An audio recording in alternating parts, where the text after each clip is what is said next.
Hello. Hello. I've got an itchy neck all of a sudden. Good morning. No, what is it? Night. Good night. Welcome everybody. Even though there's no one here, it's just me. So I'll just rabbit on until someone comes and joins me, so I'm not all alone by myself all the time. I look a mess. I appreciate I look a mess. Whenever I do these lives, I'm coming home from work, and as soon as I get home, I have a little wash and I get changed into my pajamas because I don't like hecking going where, like, my work is a support worker, and I'm going to be touching things other people have touched, so I have to get rid of all my clothes and put them in the wash. Yeah. Oh, somebody liked this video already. Aren't I popular? Thank you, whoever liked this. Thank you very much. 2 people watching apparently. Oh, well, there's 2 more than what I thought there would be, so thank you very much. I'll just yabba. That's not a thing. For a few minutes, maybe. I've got a tiny bit of water here, very nutritious. And we're here to talk about Knife Edge by Mallory Blackman. We'll talk about that in a minute. Oh yeah, I should probably mention, if you saw that live video that I posted, that did really well in the first half an hour, and I'm kind of sad about it. It's like one of my best performing half an hours on YouTube. I basically said I hate it here and blah blah blah, I get nothing out of it, or whatever I said. I can't. But yeah, I think a lot of people were very concerned when I posted that. You don't need to be concerned, but thank you for your concern. I'm a drama queen. That's the end of it. That's the end of it. I have a very short temper. I can't help it. It's just the way I am. And yeah, I called my doc about it, and she said that, not about BookTube, not about my existential crisis. She said, well, she's going to put me in for an ADHD test thing. Well, I wanted a test. I said, can I have a test, please? And she asked me a few questions, and she said, right, give me your life story. So I need to send her my life story, if I remember to do that. And then I'm going to have a test. Because I can't do anything. I get angry and I can't concentrate. And I can't do any tasks and I can't reply to messages. I'm just a bit of a mess, really. So yeah, that's why I'm getting that done. What's the time? 7:02. Oh, there's 3 people watching. Sorry, I'm getting a bit excited. 4 people. Oh my God, I'm so popular. I see some of these read and sprint things that people host. Oh, it's back down to 3. Oh. And there's like hundreds of people on there. And I think, wow, that's a lot of people. But even for me, like 3 people is still loads. That's kind of scary, actually. People actually listening to me talk live. I don't know why I don't get more scared about these, but now I am starting to get scared. Okay. Right, shall I shut up and start talking about the book then? Knife Edge. Right, let's talk about a few things about it. First of all, a bit of background. So if you didn't know, I mean, you should know if you can read the title. This is the 2nd book in the Noughts and Crosses series. I thought I'd just read out the the introduction, just a little bit. So Mallory Blackman has a little statement here. I'm not going to read it all because I think it has spoilers in it. But I'll just read the first paragraph, because this is what I read before I read the book, and I thought, oh, this is going to be interesting. So this is what Mallory Blackman has said. Just as I regard Noughts and Crosses to be a book about love, so I call Knife Edge my book about hate. It's certainly the most bleak of the Noughts and Crosses series, but the further the fall, the higher the rise. I really do believe that no matter how bad things may get, if you hang in there, they can only get better. And Checkmate, which is the 3rd book, I believe, and Double Cross, which is the 4th, I believe, could not have been written without Knife Edge being written first.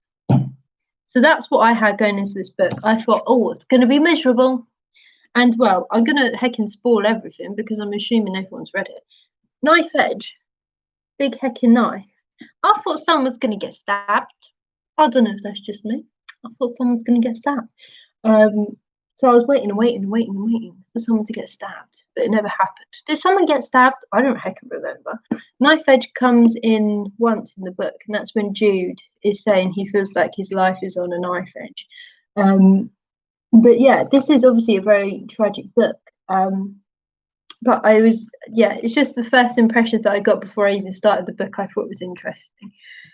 So yeah, and it's beautiful. I love these editions. They're so pretty, man. So yeah, let's talk about what I enjoyed about the book. So I have to lean back because I have a bit of a bad back sometimes. I'm just falling apart. What was I saying? This is what I mean. I lose track of everything. I can't remember what I was saying. Oh yeah, things I enjoyed about the book. No, was that what I was going to say? I'm going to talk about the plot first because I think that's something I look at first. Sorry, I'm a bit short. Maybe if I zoom up a bit. That's not going to work. Anyway, I didn't like the plot as much in this one as I did in the first one. There isn't much going on in terms of plot, I feel like, in the second book, and that's all right. I don't mind. The first book it felt like very plot driven, and lots and lots of things happen in it. So I can just imagine if I was writing out all the bullet points of the plot, it would be much bigger than Knife Edge. I also felt like Knife Edge, I read this a lot quicker than I did with Noughts and Crosses as well. But the thing is, I don't care that there isn't much plot.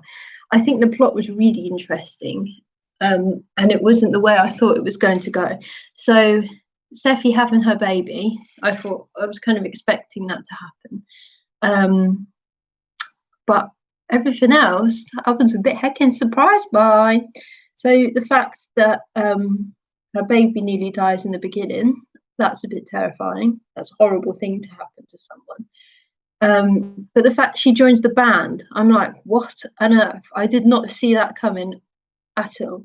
I don't even remember Seffi like singing in the first book or anything. Like, she's just a good singer. I don't know where that came from. Bit mysterious. I wish I could just been able to sing without even practicing.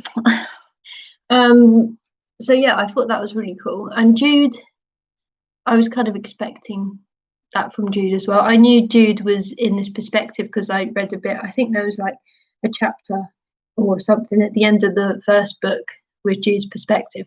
So it was interesting to see Jude's perspective in it as well. And then at the end, the mums having the mothers' perspectives was really interesting as well. So yeah, I thought that was pretty cool. Just gonna have a bit of water. Yeah. What should I talk about next? Yeah, if we talk about the characters, I think that's the winning thing in this book. I thought the character development was pretty good in the first book, but the character development in this book was just so good. Seffi in particular, wowee. Yeah, she was pretty damn good, wasn't she? The fact that her whole life just completely flips round. So in the beginning, she's so in love with her daughter. She loves her so much. She basically is sort of what she lives for, what she gets up in the morning. That's what kind of she says. And then at the end of the book, well, we all know what happens there, don't we? The end of the book, I was just absolutely shocked because I thought, right, okay, the big climax has happened now. We're just having the last few chapters to kind of finish off the story. Oh, but was I wrong? Yeah, I was not expecting that. I thought, right, yep, this is just the last chapter. Nothing was gonna happen, and then oh my god. So Seffi just loses love for her daughter. Callie, is that how you pronounce it? She even changes the name because of the letter that Callum sent. And yeah, it was just really shocking, I think, to see that change in her. To go into trying to kill her daughter, even if it wasn't maybe that intentional. Yeah, that was very interesting. And it's kind of heartbreaking to see her go from someone who I think she quite liked being in her own body. She was maybe she was looking forward to the future. She was ambitious. She wanted to become a lawyer, for example, in the last book, to stand up for people's rights. And then at the end of this book, it's like she has nothing. She has her daughter, which she's fallen out of love with. Her mum, she doesn't really speak to her much. She doesn't live with her family, and it's just, yeah, it's interesting, man. Also heartbreaking, but yeah. And let's talk about Jude as well. Jude. I thought that was really interesting perspective, because it was just, he completely denied that. Well, was he falling in love with Kara, or was he not? That's the question. I mean, from my perspective, it seems like yes. Well, he definitely fancied her, at least. And that was something really shocking that happened in the book as well. The fact that he built this relationship with her in the first place, regardless of whether he liked her or not, was just, I didn't realize how manipulative he is. And his motivations as well, like, because it's just a terrible way to deal with things, isn't it? It's a horrific way to deal with things. Is that when he got so close to her, he realized, oh, I'm starting to have feelings for her. I know, I'll just beat her up and kill her. That's obviously terrible. But coming from the perspective of Jude, you realize like what he's actually thinking when he's going through everything. And I thought that was really cool and interesting to see. Obviously horrific to read about, but you know, he is one of the leading terrorists maybe in the country, and you have to think, oh, how has he got here? What does he actually think? And from when we look at his perspective, I don't think he realizes how atrocious he is, like how bad the things he is doing is, if that makes sense. But also I feel like from his perspective we kind of empathize with him more than if we didn't have his perspective, which I found interesting as well. Like Seffi thinks he's evil, yes, from an outside perspective he is, but then when you look inside of him, he just has no clue. He thinks what he's doing is for the greater good, which I think is the case for a lot of terrorists, in that they think what they're doing is going to create a better world, when in fact with Jude, a few characters bring this up who talk to him, he doesn't want to do it for the greater good. He does it because it's a scapegoat for hating and harming people. So yeah, I thought that was really interesting as well. Oh God, because this is live, you're gonna realise how many times I say so and interesting. This is quite a lot, I have to say. Yeah, I thought that was interesting, man. And God, what's her name? Maggie, man. How heckin's that? I would also, going on a complete tangent, Minerva, I would have liked to see more, maybe before when the book happened, between Noughts and Crosses and Knife Edge, because I would have liked to see how the shooting of Minerva happened. But there we go. We'll have to see. I think Mallory Blackman has actually written a short story about In Between the Times. So if you do want to read it, I think I might read it. It exists. I can't remember what it's called, but it definitely exists. I think it's in the back of this book, actually. Let's have a look. Bear with. Oh, just spoiled the next heckin' thing. I just read the chapter for the next heckin' book, and now I know whose perspective it's from. I don't know then. I think I'm making it up. I'm not making it up. I know that there is a story in between, but I read the ebook at the same time. And I think, yeah, you don't care, but it exists, I think. What more is there to say, really? Yeah, the songs. I don't know if this is the case for anyone else. With lyrics in books, I don't read them. I just skip ahead. I think this is Lord of the Rings' fault, to be honest. Like, I started reading the lyrics in Lord of the Rings when they sang their jolly little songs. And then I thought, wow, this is boring. And then I just skipped through all of them. And now whenever I see a song, I never read it, which is really bad because, like, I'm a musician. I write my own songs, and surely I would find that really interesting, but I don't. So there we go. What do you think, the two people that have joined? I don't know who you are, but if you want to comment in the live chat, even if you haven't read it, just some opinions, just anything. You can ask me a question about anything. Doesn't have to be the book if you don't want to. Anything. Like where I got my lampshade from. You can ask me that if you want to. Or what my postcards are over here. You can ask me that if you want to. No one's going to. But yeah, what was I going to say? I don't really know what more to say because those were the things that really stood out to me. And also, let's just talk about Cara and Jude.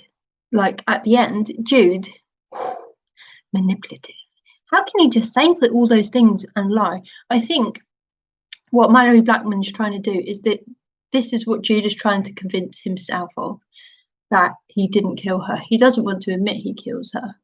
Like the dreams, the nightmares he has, it's really horrible for him. I think he regrets it. They're setting up Andrew Dawn. OMG. I think in a TV adaptation, he's more in the kind of show and stuff rather than in the books. So we actually know who Andrew Dawn is, what he looks like. He's quite prominent, but in the books he isn't so much. But now I know what happens. Also, I wonder what's going to happen in the TV show because obviously Callum dies, but he doesn't die in the show. So where is the book, the TV adaptation going to go? Because I can't see how this book is going to work with Callum in it. So I don't know if Callum is going to not get away with it in the beginning. But we'll see about that. And also that letter, that heckin' letter that Callum wrote. So Callum wrote the letter at the end of Noughts and Crosses to Seffi. But oh my God, I was not expecting that.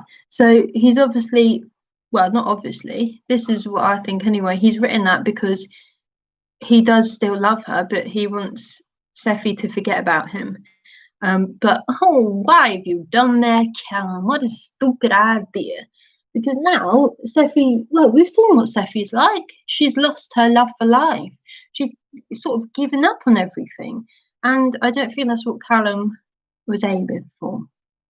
And it's just terrible. It's terrible to see Maggie. She loves her son so much, but she's so deceived at the same time. It's like any mother, I think. Your love comes above everything else. Indeed it does. So yeah, I'm looking forward to reading the next book. Oh yeah, that's another thing I say. So yeah. I don't know what more to say because I don't have much more to say. If you read it, let me know because I did really enjoy reading this, and I'm looking forward to the next one, which will be in the new year. Did that happen? How have we got into the end of 2020? How was this the last month of the year? I don't know. So yeah, I've been talking too much and my throat hurts. It does. So I think I'm going to leave it there. 18 minutes. It's not really that much. I just kind of wanted to fangirl about this book. I love sad books. I love emotional books. And this is sad and emotional.